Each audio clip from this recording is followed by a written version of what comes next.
Dead सी Scrolls की खोज के 7 दशक बाद प्राचीन ग्रंथों के लगभग 80 नए टुकड़े जनता के सामने आए हैं। कृत्रिम बुद्धिमत्ता की बदौलत अब 2000 वर्षों बाद इन्हें समझने का प्रयास किया जा रहा है। डेड सी सिनेगॉग के खंडहरों के भीतर पुरातत्वविदों को एक ऐसा स्क्रॉल मिला जो इतना बुरी तरह से जला हुआ था कि हल्के से छूने पर ही चूर चूर हो गया। और यह एक ऐसी घटना है जो अन्य पुरातात्विक कलाकृतियों की तरह ही मृत सागर के पांडुलिपियों को भी प्रभावित करती है। 40 वर्षों से अधिक समय तक कोई भी एक अक्षर भी नहीं पढ़ सका। फिर कृत्रिम बुद्धिमत्ता एआई ने हस्तक्षेप किया और लेखन को पंक्ति दर पंक्ति पुनर्निर्मित किया।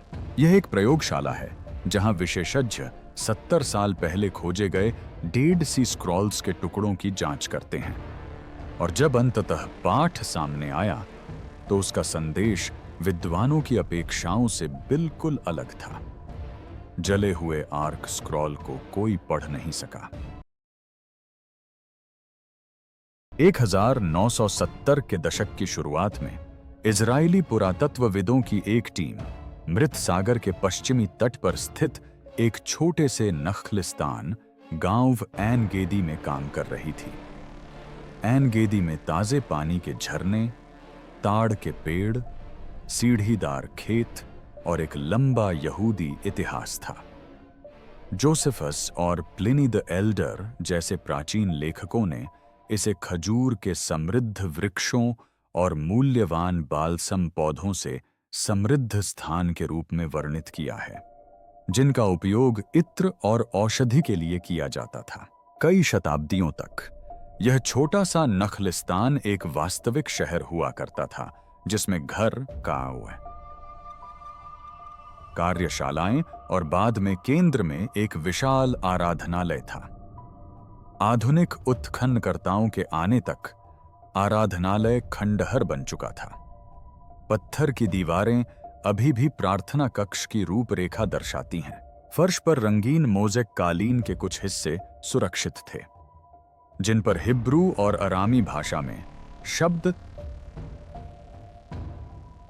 नामों की सूची और यहां तक कि कस्बे के रहस्य को बाहरी लोगों के सामने उजागर न करने की चेतावनी भी अंकित थी। संभवतः उस शिलालेख में उस बहुमूल्य बालसम तेल की विधि का उल्लेख था जिसने गांव को समृद्ध बनाया था, कभी यहां रहने वाले लोगों के लिए। यह आराधनालय समुदाय का केंद्र था। वे वहां प्रार्थना करने, तौराह का पाठ सुनने और बदलते शासकों के बीच अपनी पहचान को जीवित रखने के लिए एकत्रित होते थे। इस आराधनालय की खोज कुछ साल पहले संयोगवश तब हुई थी जब एन गेदी में आधुनिक किबुत्ज़ के सदस्य पानी की पाइपलाइन बिछा रहे थे और उन्हें प्राचीन दीवारें मिलीं। 1970 के दशक में इसका व्यवस्थित उत्खनन किया गया। पुरातत्वविदों ने पाया कि आराधनालय की इमारत कई चरणों में निर्मित हुई। इसकी शुरुआत एक साधारण हॉल के रूप में हुई थी और बाद में इसे एक भव्य बेसिलिका शैली की संरचना के रूप में पुनर्निर्मित किया गया, जिसमें पढ़ने के लिए एक ऊंचा चबूतरा, सजावटी मोज़ेक और पश्चिमी तरफ एक विशेष आले या अलमारी थी। वह आला ही संदूक था जो इमारत का सबसे पवित्र स्थान था, जहां तौराह की पांडुलिपियां रखी जाती थीं। मई 1970 में एक दिन टीम ने उस संदूक को खोला। पत्थर और प्लास्टर के पीछे उन्हें ग्रंथों के अवशेषों की उम्मीद थी, लेकिन वास्तव में उन्हें जो मिला वह जले हुए लकड़ी के टुकड़ों जैसा लग रहा था। संदूक के अंदर और पास के फर्श पर सामग्री के कई टुकड़े थे जो पूरी तरह से काले, कुचले हुए और जलने से चमकदार थे। ये चमड़े के साफ सुथरे रोल नहीं थे, ये कोयले जैसे दिख रहे थे। जब भी कोई इन्हें उठाने की कोशिश करता, छोटे छोटे टुकड़े टूटकर गिर जाते थे। फिर भी टीम को जल्द ही एहसास हो गया कि ये लकड़ी के बेतरतीब टुकड़े नहीं थे। इनका आकार, संदूक में इनकी स्थिति और जिस तरह से ये कसकर लपेटे हुए परतों में रखे गए थे, ये सब एक ही बात की ओर इशारा कर रहे थे। ये तोराह की पांडुलिपियां थीं, हिब्रू बाइबल की पहली 5 पुस्तकों की हस्तलिखित प्रतियां, जिन्हें कभी एन गेदी के लोगों को पढ़कर सुनाया जाता था। एन गेदी का आराधनालय रोमन और बीजांटिन काल के उत्तरार्ध का है। ऐसा प्रतीत होता है कि इसका निर्माण लगभग 3री शताब्दी ईस्वी में हुआ था। यह 6ठी या 7वीं शताब्दी के आरंभ में आग से गांव के नष्ट होने तक उपयोग में रहा। जली हुई लकड़ियां, ढही हुई छत और फर्श पर फैली राख की परत, ये सब एक ही कहानी बयां करते हैं, एक अचानक और हिंसक अंत। पुरातत्वविदों में इस बात पर मतभेद है कि आग किसने लगाई थी। कुछ का मानना है कि यह बीजांटिन सम्राट जस्टिनियन द्वारा यहूदी समुदायों के खिलाफ चलाए गए अभियान का हिस्सा था। कुछ अन्य लोगों का मानना है कि यह बाद में हुए फारसी आक्रमण से पहले बेदुइनों का हमला था। दोनों ही मामलों में जब आग संदूक तक पहुंची तो चर्मपत्र और स्याही पककर पिघल गए और एक भंगुर पिंड में बदल गए। जले हुए कागजों के साथ उसी संदूक की अन्य वस्तुएं भी मिलीं, जैसे तेल के दीपक, चांदी के लटकन, सिक्के, कांच के टुकड़े और यहां तक कि पवित्र पशुओं की हड्डियां भी, जो संभवतः सामुदायिक भोजन में शामिल रही होंगी। इन सभी बातों से स्पष्ट होता है कि यह एक जीवंत आराधनालय था, जहां नियमित पूजा पाठ और अनुष्ठान होते थे, न कि कोई संग्रहालय में प्रदर्शित वस्तु। इस बिंदु पर पुरातत्वविदों के सामने एक बहुत ही सरल लेकिन कठिन विकल्प था। प्राचीन वस्तुओं की देखभाल का विज्ञान आज की तरह उन्नत नहीं था। यदि वे हाथ से पांडुलिपि को खोलने का प्रयास करते तो लगभग निश्चित रूप से वह नष्ट हो जाती। यदि वे उसे वैसे ही छोड़ देते तो वह सुरक्षित रहती, लेकिन कोई नहीं जान पाता कि उसके अंदर क्या लिखा था। पुरातत्वविदों और संग्रहालय के कर्मचारियों ने पाठ के लिए उसे नष्ट करने की बजाय वस्तु को बचाना बेहतर समझा।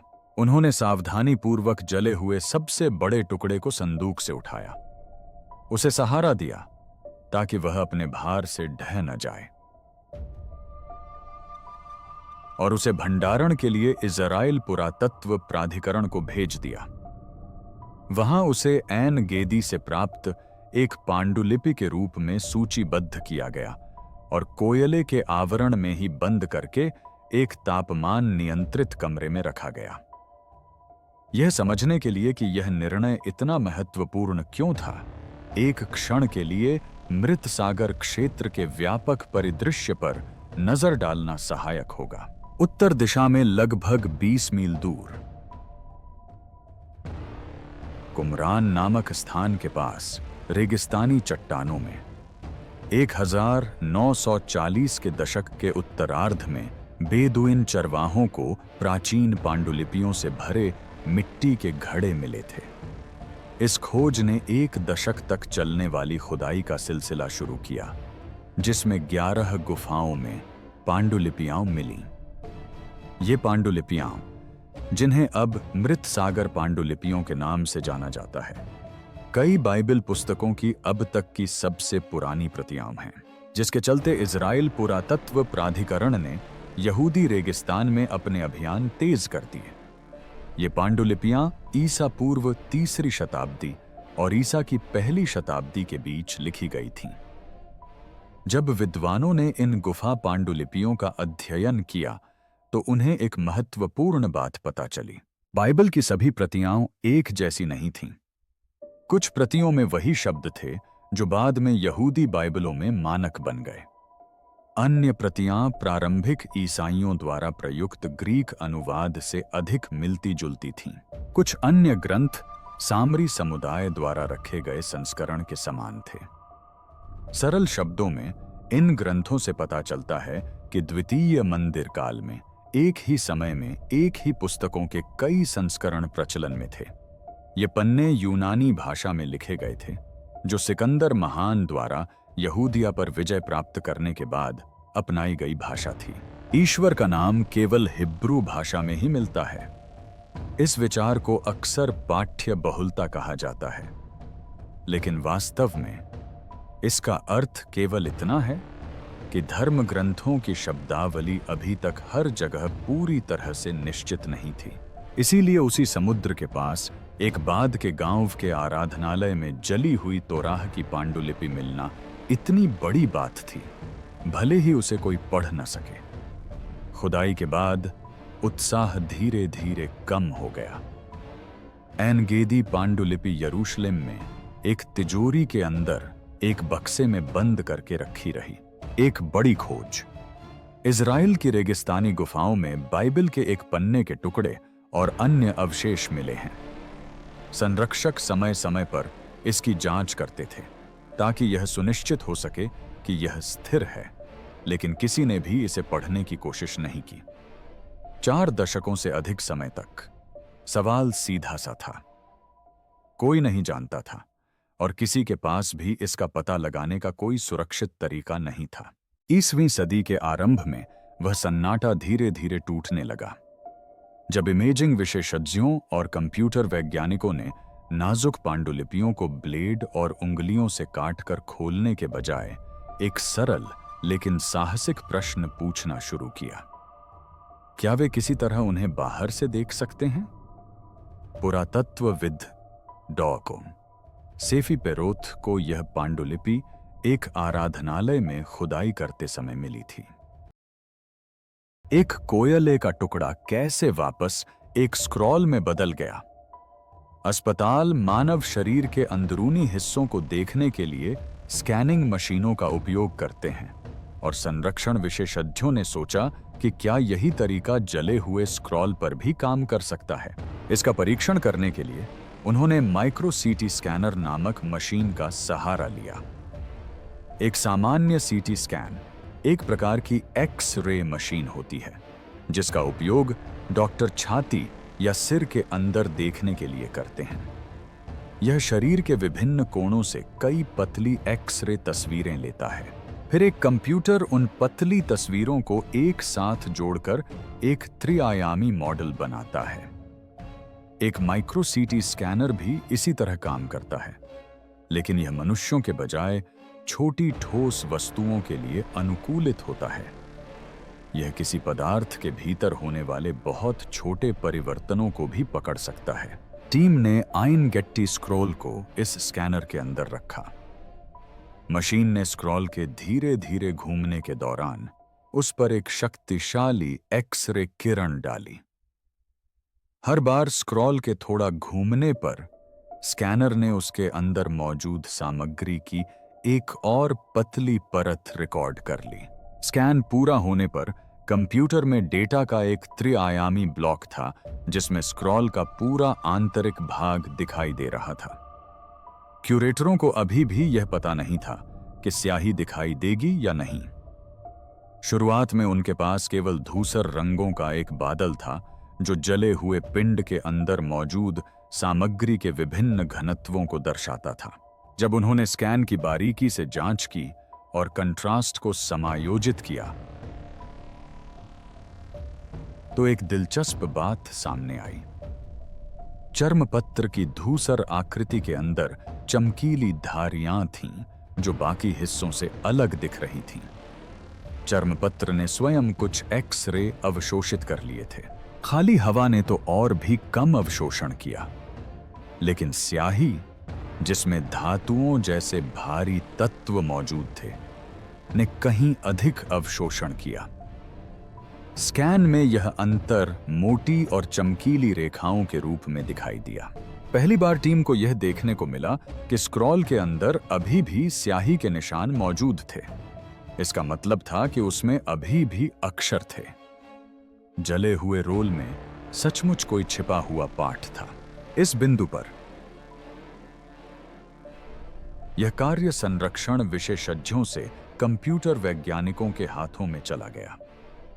डिजिटल स्कैन, जो एक विशाल त्रिआयामी फाइल थी, को विलियम ब्रेंट सील्स और उनके समूह को केंटकी विश्वविद्यालय भेजा गया। उन्होंने क्षतिग्रस्त पांडुलिपियों से कंप्यूटर का उपयोग करके लेखन को पुनः प्राप्त करने के तरीकों पर कई वर्षों तक काम किया था। एनगेदी स्क्रॉल के साथ उनका लक्ष्य कहने में तो सरल था, लेकिन करने में बेहद मुश्किल। वे कंप्यूटर के अंदर वो करना चाहते थे जो असल जिंदगी में कोई करने का जोखिम नहीं उठा सकता था। वे स्क्रॉल की हर परत को खोजना चाहते थे, उन परतों को पन्नों की तरह मानकर उन्हें समतल करना चाहते थे, और फिर उन पन्नों पर स्याही के सभी स्ट्रोक को सही क्रम में दिखाना चाहते थे। उनकी टीम के सामने सबसे पहली समस्या स्कैन के अंदर मौजूद स्क्रॉल के आकार को समझना था। किसी भी व्यक्ति के लिए स्कैन घुमावदार और मुड़ी हुई सतहों का एक अव्यवस्थित समूह जैसा दिखता था। सब कुछ एक साथ दबा हुआ और आग से विकृत। कंप्यूटर को यह पता लगाना था कि एक परत कहां समाप्त होती है और दूसरी कहां से शुरू होती है। टीम ने एक ऐसा सॉफ्टवेयर लिखा जो त्रिआयामी ब्लॉक के माध्यम से एक पतली शीट के पथ का पता लगा सकता था, लगभग प्याज की प्रत्येक परत के चारों ओर रेखाएं खींचने की तरह। अपने शोध पत्रों में वे इसे चरण विभाजन कहते हैं, लेकिन सरल शब्दों में कहें तो इसका मतलब है कि कंप्यूटर धीरे धीरे मुड़ते और झुकते हुए चर्मपत्र के एक एक पन्ने का अनुसरण करना सीखता है। यह आसान नहीं था। आराधनालय की आग की गर्मी से वह कागज विकृत हो गया था। कुछ जगहों पर परतें आपस में चिपकी हुई थीं, अन्य जगहों पर बुलबुले, दरारें या मोड़ थे। सॉफ्टवेयर को दोहरी परतों, छोटी दरारों और उन जगहों को संभालना पड़ा जहां यह स्पष्ट नहीं था कि सामग्री चर्मपत्र है या कुछ और। टीम को अपनी विधि को इस प्रकार परिष्कृत करना पड़ा कि उनके द्वारा खींची गई आभासी सतह वास्तविक चर्मपत्र के करीब रहे और परतों के बीच कोई विचलन न हो। परतों का यह सावधानी पूर्वक अनुरेखण कार्य का धीमा और धैर्यपूर्ण हिस्सा था, और यही बाद में आने वाली हर चीज की नींव थी। एक बार जब सॉफ्टवेयर को एक परत का स्पष्ट मानचित्र मिल गया, तो अगला चरण उस आभासी सतह पर सही जानकारी अंकित करना था। ध्यान रहे कि स्कैन में प्रत्येक बिंदु पर घनत्व की जानकारी शामिल थी। कुछ स्थानों पर चर्मपत्र, कुछ पर हवा और कुछ पर स्याही दिखाई दे रही थी। टीम ने ऐसा कोड लिखा जो स्याही से मेल खाने वाले गहरे घने धब्बों को लेता है और उस पैटर्न को उनके द्वारा ट्रेस की गई आभासी चर्मपत्र परत पर लपेट देता है। इस चरण को टेक्सचरिंग कहा जाता है, लेकिन इसका सिद्धांत सरल है। कंप्यूटर कच्चे स्कैन को एक नकली लेकिन सटीक छवि में बदल देता है, जो यह दर्शाती है कि स्क्रॉल की वह परत कैसी दिखेगी यदि आप उसे छीलकर अपने सामने फैला दें। असल में चर्मपत्र की परत घुमावदार होती है। यह कई बार अपने चारों ओर लिपटी होती है। जब तक आप इसे सीधा नहीं करते, तब तक आप इसे पूरी तरह से नहीं देख सकते। इसलिए टीम ने एक अंतिम चरण जोड़ा। उन्होंने प्रत्येक ट्रेस की गई और टेक्सचर वाली परत को गणितीय रूप से छपटा किया, जैसे किसी मुड़े हुए कागज को दबाकर चिकना किया जाता है। फिर उन्होंने उन छपटे टुकड़ों को किनारों से एक साथ सिल दिया। जब यह प्रक्रिया पूरी हो गई, तो कंप्यूटर एक सपाट छवि दिखा सका जो स्क्रॉल के एक पूरे मोड़ या घुमाव को दर्शाती थी। एनगेदी स्क्रॉल के मामले में यह प्रक्रिया इतनी कारगर साबित हुई कि वे जानवर की खाल के 5 पूरे घुमावों से स्पष्ट पाठ प्राप्त कर सके। अंतिम सपाट दृश्य में लेखन के 2 स्तंभ अगल बगल दिखाई दिए। कुल मिलाकर हिब्रू लिपि की 35 पंक्तियां थीं। प्रत्येक पंक्ति में लगभग 33 या 34 अक्षर थे। अक्षर स्वयं बहुत छोटे थे, 1 इंच के 10वें हिस्से से भी कम ऊंचे। फिर भी वे कंप्यूटर स्क्रीन पर स्पष्ट और सटीक आकृतियों के रूप में दिखाई दे रहे थे। कुछ पंक्तियां पूरी थीं, कुछ पंक्तियां कागज में दरार पड़ने से टूटी हुई थीं, लेकिन इतनी पंक्तियां बची थीं कि शब्द पढ़े जा सकें। ऐसा संभव करने के लिए टीम ने लिखावट में पैटर्न का पता लगाने के लिए कृत्रिम बुद्धिमत्ता उपकरणों का उपयोग किया। यह सॉफ्टवेयर स्कैन में मौजूद यादृच्छिक शोर और वास्तविक स्याही स्ट्रोक से बनी विशिष्ट आकृतियों के बीच अंतर करना सीखता है। सॉफ्टवेयर स्क्रॉल पर एक एक छवि करके आगे बढ़ता है और एक ही स्क्रॉल के आकार का पता लगाता है। दाईं ओर हम इससे उत्पन्न 3D मॉडल देख सकते हैं।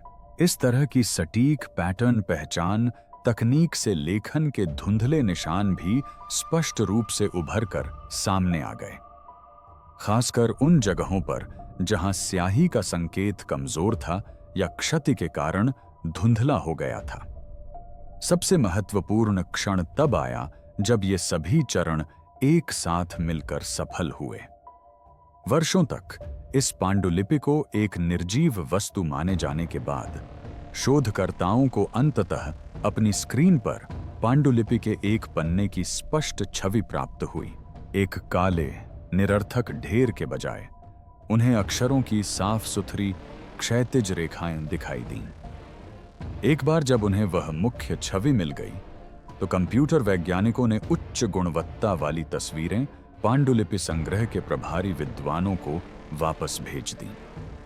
अब वे विद्वान अपना सर्वोत्तम कार्य कर सकते थे। वे चित्र का अक्षर अक्षर और पंक्ति पंक्ति अध्ययन कर सकते थे और धीरे धीरे यह पता लगा सकते थे कि वास्तव में पाठ में क्या लिखा है। और इससे उन्हें झटका लगा, क्योंकि जब विशेषज्ञों ने उन अक्षरों की तुलना आज आराधनालयों में इस्तेमाल होने वाली बाइबलों से की, तो उन्हें एहसास हुआ कि इस मौन ग्रंथ पर लिखे शब्द वे नहीं थे जिनकी उनमें से कई लोगों ने अपेक्षा की थी। ग्रंथ के भीतर का संदेश।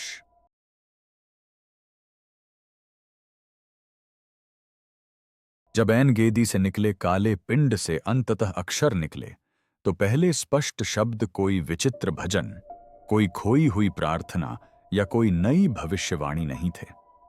वे निर्देश थे, बहुत पुराने, बहुत सख्त निर्देश कि वेदी पर पशु और आटा कैसे लाया जाए।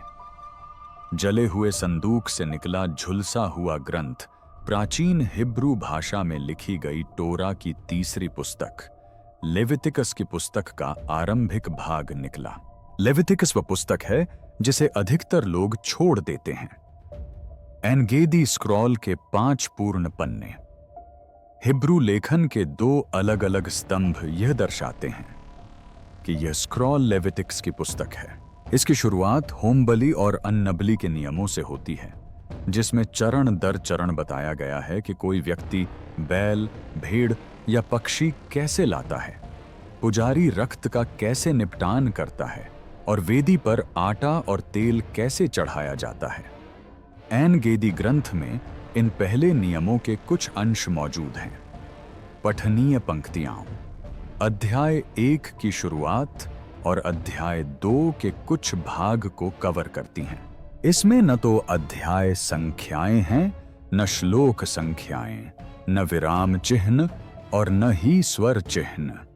शब्द व्यंजन अक्षरों की एक लंबी श्रृंखला के रूप में लिखे गए हैं, ठीक वैसे ही जैसे प्राचीन काल के उत्तरार्ध में तौराह की पांडुलिपियां दिखती थीं।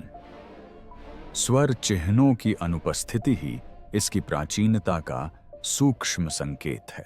हिब्रू भाषा में स्वरों के उच्चारण को दर्शाने वाले छोटे बिंदु और रेखाएं लेखन में बहुत बाद में, लगभग प्रारंभिक मध्य युग में जोड़ी गईं। उससे पहले पाठक सही ध्वनियों को स्मृति और परंपरा के आधार पर सीखते थे। इसलिए एक ऐसा ग्रंथ जिसमें केवल व्यंजन हो और स्वर चिन्ह न हो, वह वैज्ञानिक कालक्रम से जांच किए जाने से पहले ही लगभग निश्चित रूप से 9वीं शताब्दी ईस्वी से पुराना है। जब वैज्ञानिकों ने इसका परीक्षण किया, तो उन्होंने जले हुए पदार्थ के एक छोटे से टुकड़े का उपचार किया और उसमें बचे कार्बन की मात्रा को मापा। इसे रेडियोकार्बन डेटिंग कहा जाता है। इजराइल के वेजमैन संस्थान में किए गए परीक्षण से पता चला कि यह 3री और 4थी शताब्दी ईस्वी के बीच का है। हस्तलेख विशेषज्ञों ने फिर अक्षरों के आकार का अध्ययन किया। उन्होंने इनकी तुलना विभिन्न शताब्दियों की हिब्रू लिपियों से की।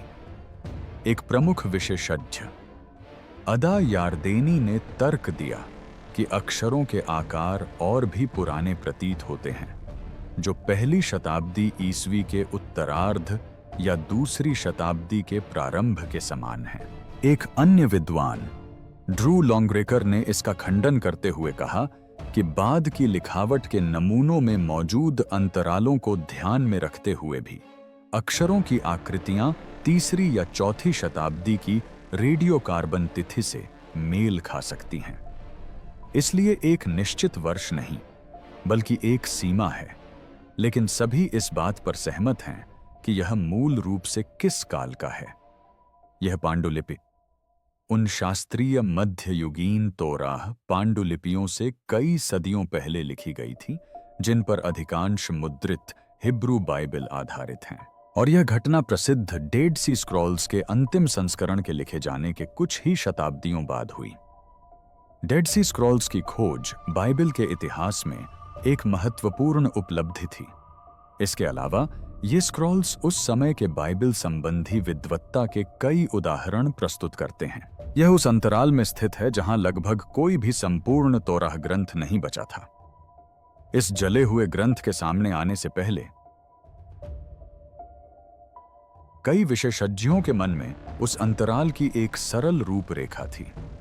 कुमरान से प्राप्त मृत सागर ग्रंथ पहले ही यह दर्शा चुके थे कि यरूशलेम में मंदिर के पतन से पहले की अंतिम शताब्दियों में हिब्रू बाइबल के कई थोड़े भिन्न रूप प्रचलन में थे। कुछ प्रतियां बाद में मानक यहूदी पाठ के रूप में स्थापित पाठ से काफी मिलती जुलती थीं। अन्य प्रतियां सेप्टुआजिंट नामक पुराने ग्रीक अनुवाद या सामरी समुदाय द्वारा प्रयुक्त सामरी रूप की ओर अधिक झुकी हुई थीं। कुछ प्रतियों में तो एक से अधिक समूहों की विशेषताएं मिश्रित थीं। इसी वजह से कई लोगों को उम्मीद थी कि ईस्वी संध की पहली कुछ शताब्दियों में मिली लेवितिकस की पांडुलिपि आधुनिक हिब्रू बाइबल से शब्दशः मेल नहीं खाएगी। उन्हें शब्दों में कुछ छोटे मोटे अंतर होने की आशंका थी। शायद कुछ पंक्तियां छोटी हों, या एक दो वाक्यांश अलग जगह पर हों, या हमें विभिन्न ग्रंथ परिवारों की विशेषताओं का मिश्रण देखने को मिले। एन गेदी से मिली खोज ने ठीक उसी उम्मीद को पुख्ता कर दिया। लेकिन असल में जो सामने आया वह लगभग बिल्कुल विपरीत था। स्क्रीन पर अक्षर स्पष्ट होते ही टीम ने पाठ को हिब्रू बाइबल के विशेषज्ञों को सौंप दिया।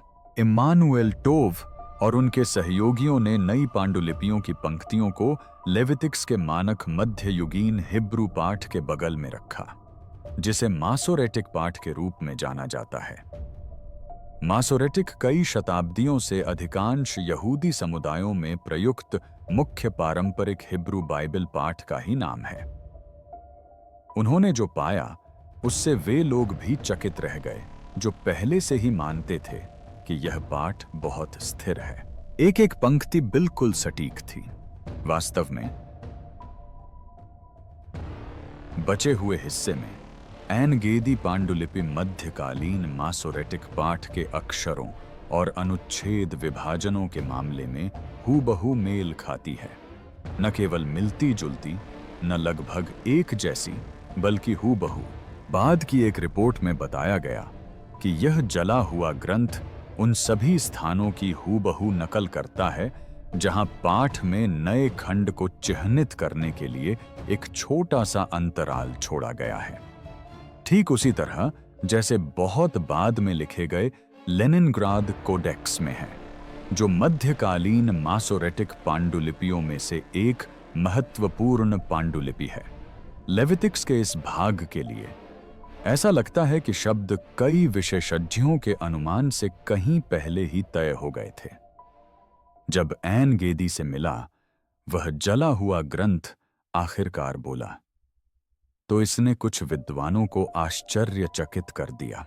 इसकी सफलता ने एक बड़ा सवाल खड़ा कर दिया। अगर एक आराधनालय के संदूक में मिला कोयले का टुकड़ा इतना कुछ प्रकट कर सकता है, तो दुनिया भर के तहखानों और भंडार गृहों में रखे काले पड़ चुके ग्रंथों और टुकड़ों के अंदर और क्या छिपा हो सकता है? अगला ग्रंथ फिर से जीवित हो रहा है। उच्च ऊर्जा, एक्स रे और कृत्रिम बुद्धिमत्ता का वही मिश्रण अब किताबों के एक और प्रसिद्ध कब्रिस्तान, इटली के हरक्यूलेनियम में दफन पुस्तकालय पर इस्तेमाल किया जा रहा है।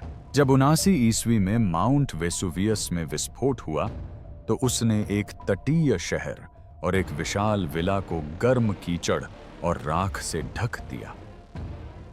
प्राचीन रोमन तटीय शहर हरक्यूलेनियम 79 ईस्वी में पोम्पेई के साथ ही दब गया। उस विला के अंदर, जिसे बाद में विला ऑफ द पैपिरी कहा गया, सैकड़ों किताबों के पन्ने तब तक पके रहे जब तक वे सख्त और काले नहीं हो गए। 18वीं सदी के श्रमिकों ने इनमें से कुछ को खोद कर निकाला और उन्हें हाथ से खोलने की कोशिश की। कई तो बस चूर चूर होकर धूल में बदल गए, अन्य को काटकर अलग कर दिया गया, जिससे पाठ की पंक्तियां हमेशा के लिए खो गईं। 200 से अधिक वर्षों तक उस पुस्तकालय का अधिकांश भाग बेकार कोयले के ढेर जैसा दिखता था। पिछले कुछ दशकों में यह स्थिति बदलने लगी है। शोधकर्ताओं ने हरक्यूलेनियम के कई ग्रंथों को विशेष एक्स-रे मशीनों से स्कैन किया है, जो ठोस वस्तुओं के भीतर घनत्व में सूक्ष्म परिवर्तनों को देख सकती हैं। फिर उन्होंने वर्चुअल अनरैपिंग तकनीक का इस्तेमाल किया, जो उसी मूल सिद्धांत पर आधारित है जिससे एन गेडी स्क्रॉल को बचाया गया था, ताकि छिपे हुए पन्नों की सपाट छवियां बनाई जा सकें। शुरुआत में उन छवियों में भी लगभग कुछ नहीं दिख रहा था, क्योंकि स्कैन में पपायरस की स्याही हमेशा स्पष्ट रूप से दिखाई नहीं देती थी। इसलिए केंटकी विश्वविद्यालय की टीम ने कच्चे त्रिआयामी स्कैन डेटा को सार्वजनिक किया और तकनीकी निवेशकों के साथ मिलकर वेसुवियस चैलेंज नामक एक पहल शुरू की। दुनिया भर के कोडर्स और छात्रों के लिए एक सरल प्रस्ताव था। अगर आप एआई को इन काली नलियों के अंदर स्याही और अक्षरों को पहचानने के लिए किसी और से बेहतर तरीके से प्रशिक्षित कर सकते हैं, तो आपके लिए पुरस्कार राशि इंतजार कर रही है। 2024 की शुरुआत तक 3 युवा प्रतियोगियों ने ठीक यही कर दिखाया था।